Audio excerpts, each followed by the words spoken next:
ታሪካዊ ልቦለድ ደራሲ ሕይወት ተፈራ ተራኪዎች መሰረት አሰፋና ጅላሉ አወል ምንትዋብ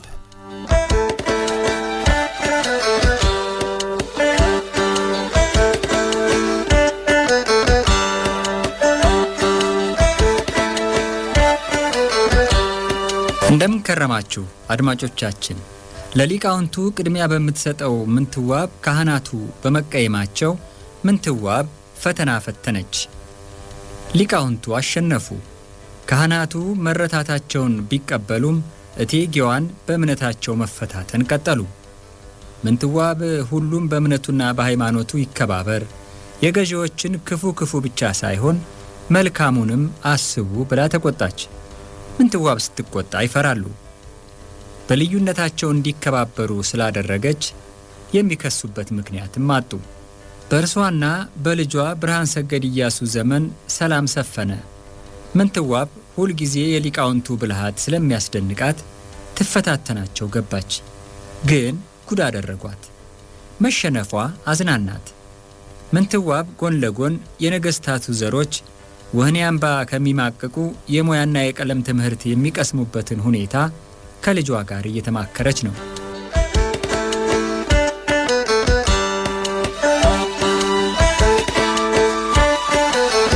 ምንትዋብ ታሪካዊ ልቦለድ ትረካ ክፍል 36ን እናድምጥ።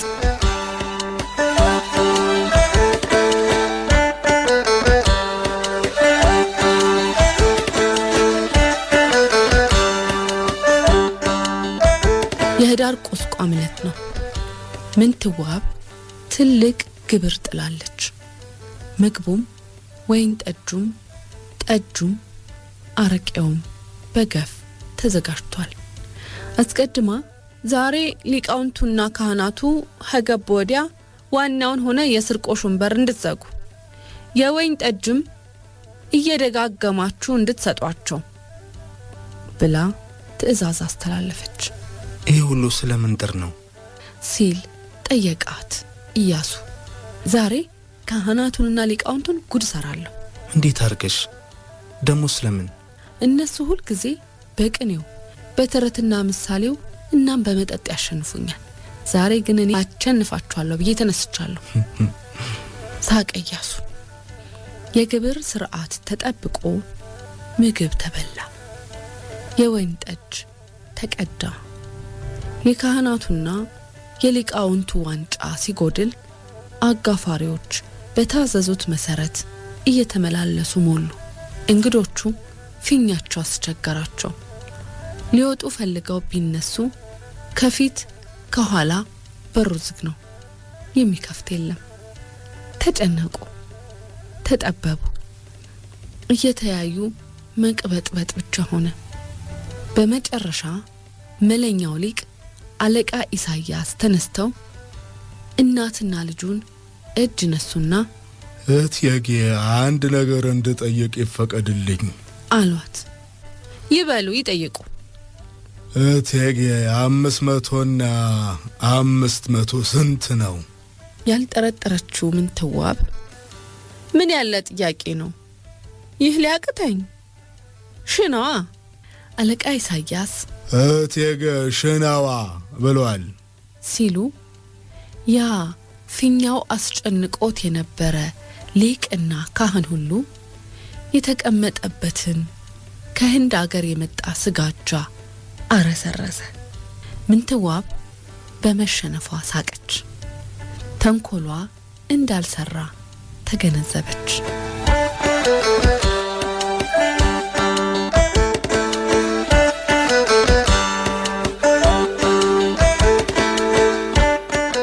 ከሽናዋ በኋላ የሴቶች ሙያ ትምህርት ቤቱ ግንባታ ተጀመረ።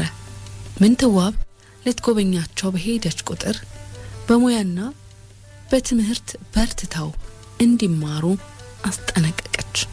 የአጼ በካፋ ዘመዶች ሆኑ የሌላ ነገስታት ዝርያዎች ወይንም የራሷ ዘመዶች መኖሪያና መማሪያ የሚሆን ህንጻ ሰርታ ልጆቹ ወህኒ አምባ በእግር ብረት ታስረው ከመማቀቅ ይልቅ ፊደል የቁም ጽሕፈትና ፍትሐ ነገሥት እንዲማሩ ሆነ።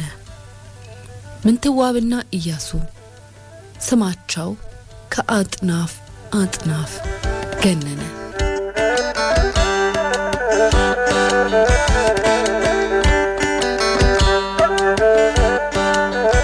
ምንትዋብና ዳግማዊ ኢያሱ ስማቸው ቢገንም አልፎ አልፎም ቢሆን በመኳንንቱ ዘንድ ቋረኞች ላይ ጥርጣሬ ስላለ ምንትዋብን ብትሆን ያለነሱ ድጋፍ ርቃ እንደማትሄድ ስለምታውቅ በጉዳዩ ከኢያሱ ጋር መምከር ፈለገች።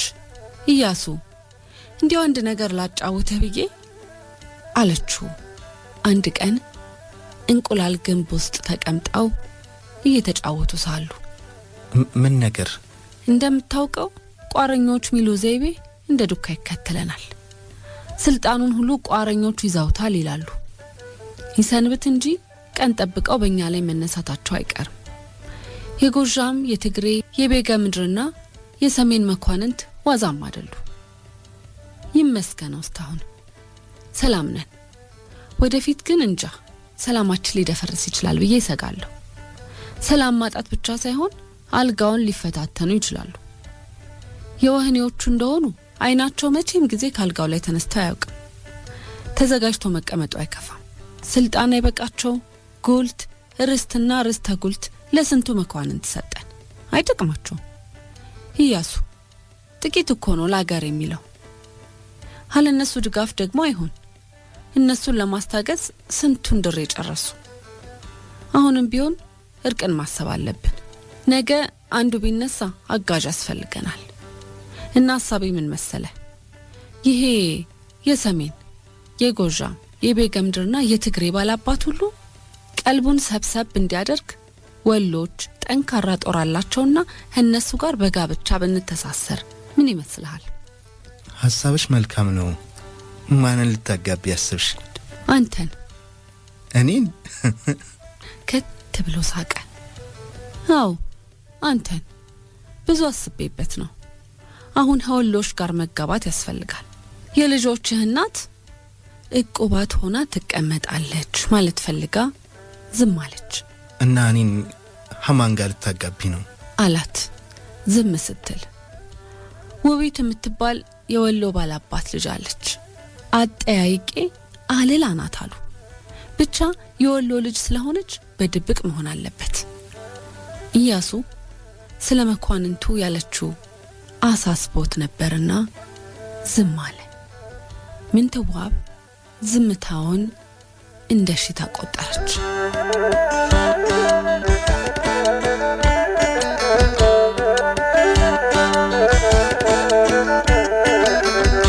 ብዙም ሳይቆይ ምንትዋብ የወሎ ባላባት ልጅ የሆነችውን ውቢትን ከኢያሱ ጋር አጋባች። ውቢትን ክርስትና አስነስተው ወለተ ቤርሳቤ አሰኝተው የመኳንንቱን ጉምጉምታ ለማቀዛቀዝ በድብቅ አስቀመጡ። ውቢት ኢዮአስ የተባለ ወንድ ልጅ ወለደች። ምንትዋብና ኢያሱ ምንም እንኳን ራስ ቢትወደድ ወልደ ልዑል መንግስታቸውን ከዘመዶቹ ጋር አስከብሮና አጠናክሮ ቢይዝላቸውም ባላባቶች ከወሎ በመምጣት ስልጣን ላይ ያስቀመጡ።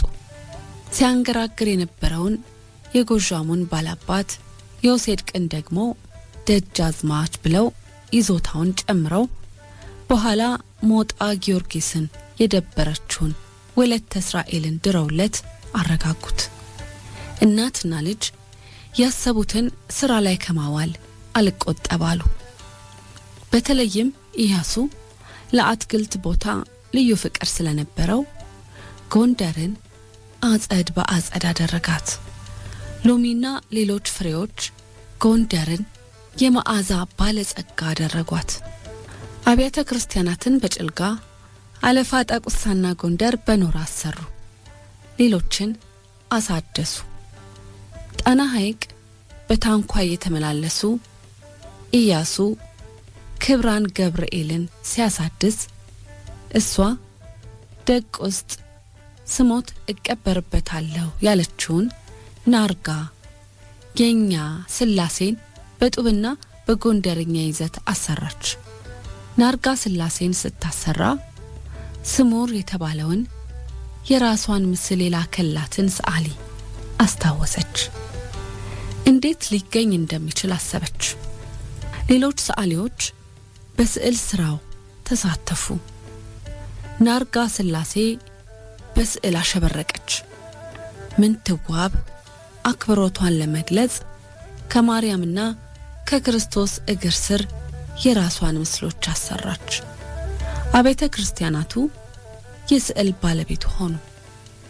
ብርሃን ሰገድ ኢያሱ ብዙ መጻሕፍት ወደ ክብራን ገብርኤል እንዲሄዱ ፈቃዴ ነው ባለው መሰረት ከተለያዩ የሀገሪቱ ክፍሎች የተሰበሰቡ በሺህ የሚቆጠሩ መጻሕፍት ክብራን ገብርኤል ገብተው ተቀመጡ።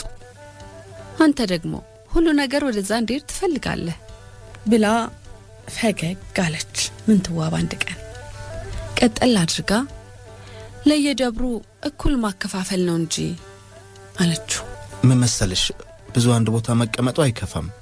ሄትም ቢመጡ ሄት እዛው አንድ ቦታ መጻሕፍቶቹ ማግኘታቸው ደግ ነው፣ ቦታውም የሰጠ ነው አላት።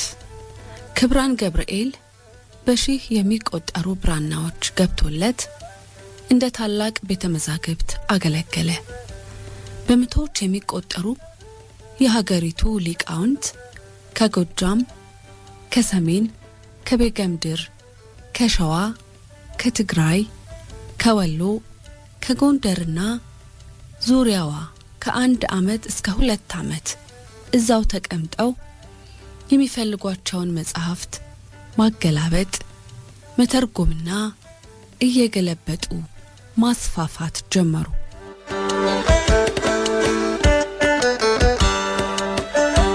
ክብራን ገብርኤል ለወንዶች ገዳምነት ታስቦ የተሰራ በመሆኑ ምንትዋብ ገብታ ለማየት እንኳን ባለመቻሏ አዘነች። ውስጡን ሲቆጫት ብቻ እንደው ገብርኤል መግባት አለመቻል ያሳዝነኛል። የወንዶች ገዳም የሆነ እንደሆነ አንድ ቀንስ እንኳ በገባ ምን አለበት እያለች ለኢያሱ ብታነሳሳበትም ነገሩ እንደማይጥመው ገና ከፊቱ በመረዳቷ መቼም አንድ ቀን መግባት አይቀርም እያለች ነገሩን ብዙ ከመግፋት ተቆጠበች። አንድ ጠዋት ግን ለመንገር ቆርጣ ተነሳች። ፊቱን ስታይ በጥሩ መንፈስ ላይ ያለ ይመስላል። ይስቃል፣ ይጫወታል። ኢያሱ ጣና ሄጄ የሴቶቹ ገዳም ኪዳነ ምሕረት እስተ ክብራን ገብርኤል ስጋጃ አስነጥፌ መሬት ሳረግጥ ስጋጃው ላይ ሄጄ ላረኩት ድፍረት ኋላ ስጋጃውን ለገብርኤል ሰጣለሁ ብያለሁ አለችው። ኢያሱ የሰማይ ቁጣ ባጠገቡ ያለፈ እንጂ እውነትም የሰማው ቃል ከእናቱ አፍ ይወጣል መስላለው። ትንሽ ራሱን አረጋጋና ለመሆኑ እንዴት ነው እኛ ራሳችን ያወጣነውን ደንብ ራሳችን ምንሽረው? ሀገርስ ምን ይላል? እኔ ተገቢም አይደል ባይነኝ። ወዳጆችሽ የሆኑት ካህናት ረሰውስ ቢሆን ምን ይለኛል የሚለውን ከግምት ማስገባት ተገቢ ይመስለኛል። ለሴቶቹ ቁስቋመንና ናርጋ ስላሴን የመሳሰሉትን አሰራሽ፣ እነሱ አይበቁሽም አለና ቀና ብሎ ሲያያት ንግግሩ እምብዛም ሊያግዳት እንደማይችል ተገንዝቦ በዝምታ ተመለከታትና ሴት አይገባም ሐሉ መቼም መቀበል ነው አለ። መግባቴማ አይቀርም ሳላየውማ አልሞትም ብላ ንግግሯን ገታ አደረገችና አተኩራየችው። ቀጠል አድርጋም እንዴት አንዴስ እንኳን መግባት አልችልም? ሲታደስ አንተ እኩል ቆሜም አልነበር ያሳደሱት? በኔስ ምክርና ሐሳብ ጭምርም አልነበር ብዙ ነገር የተሰራው? የኔስ የድካም ውጤትም አልነበር? ስንመካከርስም አልነበር አለችው። ኢያሱ የሚለው ጠፋው። እናቱ አንዴ አንድ ነገር ጭንቅላቷ ውስጥ ከገባ ከማድረግ እንደማትመለስ ስለሚያውቅ ዝም አለ። ቆራጥነቷ ቢያስደስተውም በእንዲህ አይነት አጋጣሚዎች ደግሞ አንዴ ከወሰነች የማትመለስ መሆኗ ይቸግረዋል። እንደፈራው የዚያን ሰሞን እቴጌ ክብራን ገብርኤል በስጋጃ ላይ ተራምጄ ገባለሁ ብለዋል የሚለው ወሬ ጎንደርን አነቃነቃት። ካህናቱና ሊቃውንቱ ይህን የመሰለ መተላለፍ ሊገባቸው ስላልቻለ ተንጫጩ። ይህማ አግባብም አይዱል፣ አሊያማ ንጉሶቹም ሆኑ እቴጌዎቹ እንደልባቸው ኸሴቱም ወንዱም ገዳም ሊገቡ ሊወጡ ሆነ። ዝም ብለን ማየትም አይለብንም። እቴጌቱ የሚፈሩት ስለሌለ በማን አለበኝነት ሊያርጉ ይችላሉ። ሐሳባቸውን ማስተው መቻል አለብን ተባባሉ። ምንትዋብ የቅርብ ወዳጆቿ በሆኑት ካህናትና ሊቃውንት ቢነገራት የምትሰማ አልሆነችም። እንደውም የምኞቷ እውን መሆኛው ቀን መድረሱን እያረጋገጠች መጣች። ለታኅሳስ ገብርኤል ያን የተመኘችውን ክብራን ገብርኤል ውስጡን ለማየት ዝግጅት ጀመረች። ስጋጃም ከኪዳነ ምህረት እስከ ክብራን ገብርኤል ስንት ክንድ እንደሚያስፈልግ አስጠናች። በዛ መሰረት ስጋጃውና ለገብርኤል የሚሰጡ ስዕለቶችና በረከቶች ተዘጋጁ። ልብሶቿ በሳጠራ ሻንጣዎች ተከተቱ። ጠጁ፣ ማሩ፣ ደረቅ የምግብ አይነቱ በየከረጢቱ ገባ። ድቁሱ የተለበጠ ቆዳ በለበሰ የጎሽ ቀንድ ውስጥ ተደረገ። ለታቦታቱ የሚሆኑ መጎናጸፊያዎች ተከተቱ። ኢያሱ እናቱን ለማስቆም የሚያደርገው ጥረት ከንቱ እንደሆነ ተረዳ። ለካህናቱም ለሊቃውንቱም እስቲም ከሯት እያለ ቢያማክርም ካህናትና ሊቃውንት አማላጅነት ቢመጡ ቢመክሩ ቢያስመክሩ ሊመጣ የሚችለውን የመቅሰፍት አይነት ቢደረድሩ ምንትዋብ አንዱንም ከቁብ ሳትቆጥር ለጉዞ ተነሳች።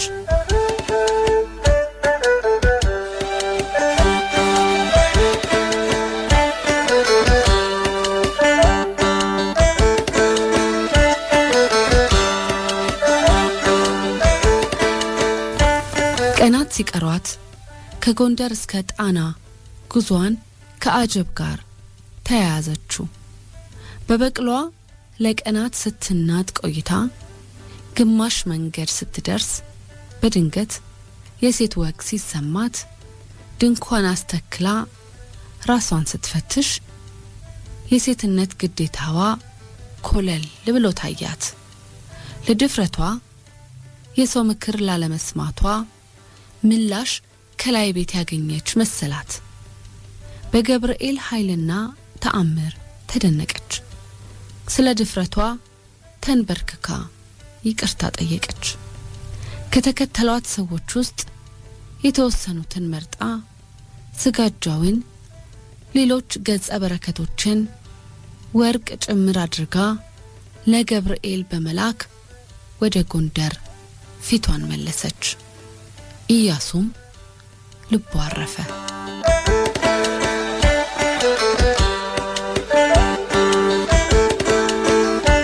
የሷ ልብ ግን በሐዘን ተሰበረ። መንፈሷ ጅው ብሎ ገደል ገባ። ልቧ ለዓመታት አግኝቶ የነበረውን ደስታና እርካታ ተነጠቀ። ያ እንደዛ በፍቅር የወደቀችለት ለሕይወቷ ተጨማሪ ትርጉም የሰጠላት የታማችበት በሰው አይን ከልላ የልቧን ያጫወተችው ከልጇ ጋር የተቀያየመችበት ደርባባው ገለልተኛውና 3 ሴቶች ልጆች የሰጣት ግራዝማች ኢያሱ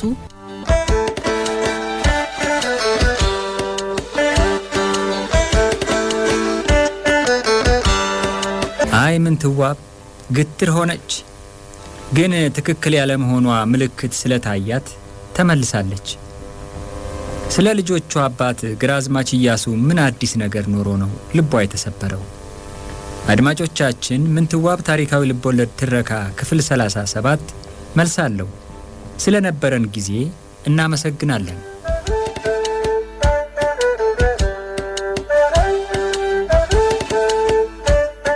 ምንትዋብ ታሪካዊ ልቦለድ ደራሲ ሕይወት ተፈራ ተራኪዎች መሰረት አሰፋና ጅላሉ አወል ምንትዋብ